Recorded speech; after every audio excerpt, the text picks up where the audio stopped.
Right now, a rally and a march in support of a young Venezuelan immigrant who advocates say was duped into giving up his asylum status. He was taken into custody by ICE agents who were waiting after a hearing in a federal immigration court. The 20-year-old named Dylan, also a student at New York City Public School, and education advocates are demanding he be released. Eyewitness News reporter NJ Burkett live in Lower Manhattan with more. NJ. And right, Dave, Trump border czar Tom Homan is making no apologies today. In fact, if anything, he says deportations nationwide are now being stepped up dramatically.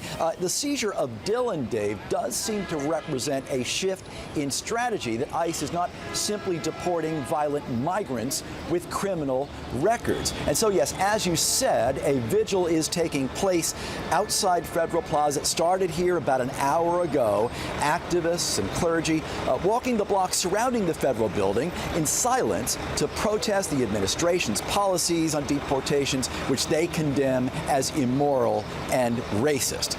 A demonstration last night led to several arrests. Demonstrators descended on an ICE detention facility in Soho, shouting and chanting, determined to block van loads of migrants from being moved out of the city. NYPD officers and federal agents struggled to contain the crowd. By some accounts, some demonstrators were hit with pepper spray. They sat down in the middle of the street where they were warned to disperse. When they refused to move, 23 protesters were arrested and led away in handcuffs. There were no serious injuries. It all comes after a New York City high school student was taken into custody this week. The young Venezuelan man, identified only as Dylan, was detained by ICE agents after he appeared for a routine immigration hearing. He had no known criminal record and was in the U.S. legally, having been granted temporary protected status under the Biden administration's asylum program. Today, speaking on Fox News, Trump border czar Tom Homan declared that deportations are being stepped up dramatically. We got 600,000 criminals walking the streets of this country we need to get. So yeah, we increase the number of teams. We're going to have over 1,000 teams on the street.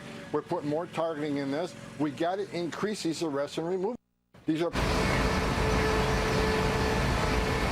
And again, to be clear, Dylan does not appear to have any criminal history whatsoever. A demonstration in support of Dylan and his situation is scheduled for 5 o'clock outside the New York City Department of Education, about 2 blocks from where we are right now at Federal Plaza. We're live in Lower Manhattan. NJ Burkett, Channel 7 Eyewitness News.